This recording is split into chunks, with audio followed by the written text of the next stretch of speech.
we had maybe 3 choices. We could be a nurse, we could be a teacher, or we could be a housewife. Okay. So I wasn't very smart, and I didn't think I was smart enough to teach, but it didn't occur to me that I might not be smart enough for nursing, but I did.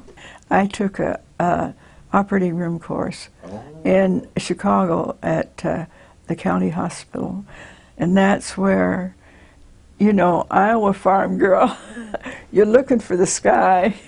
It's a little square up between the buildings. It was wonderful training, because when you got out of a school like that, you knew what to do. We were just taking nursing, but as the war got started, the hospitals connected to the government. Right. So then we were cadet nurses. So we had uniforms, different kind of uniforms. But what we found out was our uniforms were magic. All doors open for the servicemen. Everything we wanted to do, it was so easy. And Chicago was this wonderful place with so many things to do. And they treated us so well. And, you know, the thing, I don't think, it was because we were so young. You know, you just accept whatever happens. And my mother came to visit me, and I could see she was, you know, not very happy. And she told me afterwards that she could hardly stand to be there, because these poor guys they'd have what they called a pedicle that they'd take from their hip, and sew it up and transfer it to the wrist. And then they had to be in a cast like this, and then they would transfer it to the forehead or where the injury was.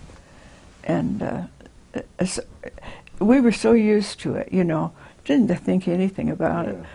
Yeah, and they'd give us an assignment, and one of the assignments was oral anesthesia. And what we did, and what that meant was, the doctors would be operating, and you would sit at the head of the table and talk to the patient and keep his mind off what was going on. Some surgeries would last 7, 8 hours, not 8 hours, most of 7. I mean, the longest ones I worked with were 7 hours, and the doctors would change because they couldn't keep going all the time. Standing there. Yeah. And you know, thinking about the patient. So that was one of the things we sometimes did. He had multiple injuries, and he had his legs both of them were very bad, and first they were in casts, and then they were just bandaged, and he wanted me to go to a dance with him, and I hesitated to date any of my patients. It's unprofessional. Yeah, well, I didn't feel right about it. Yeah, well. But I really liked this man because he was told he'd never walk again, and I could see how hard he was working, so I thought, okay, I can do this. Well, you thought dancing is therapy. Yeah, right. I'd go there and I'd dance with him, which we did, Actually, you know. you're doing therapy. Yes. I went on the floor, there these little square floors, you know, and I said to him, now put a hand on each shoulder, and we danced. And that was memorable for me. So anyway, I really liked the Army. I liked being there. I liked a lot about it. And so I was thinking about signing up again, but you could only sign up for 4 years. And about that time, I was transferred from the orthopedic ward to tropical disease ward, where I had no knowledge of it. I didn't know what medications I was giving. And I had a head nurse, was World War I nurse, who didn't talk to me.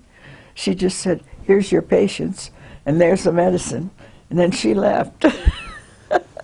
I wasn't there actually too long, but But I was there long enough to decide I was not going to be in the Army for 4 years, Yeah. because you had to sign up for 4 years.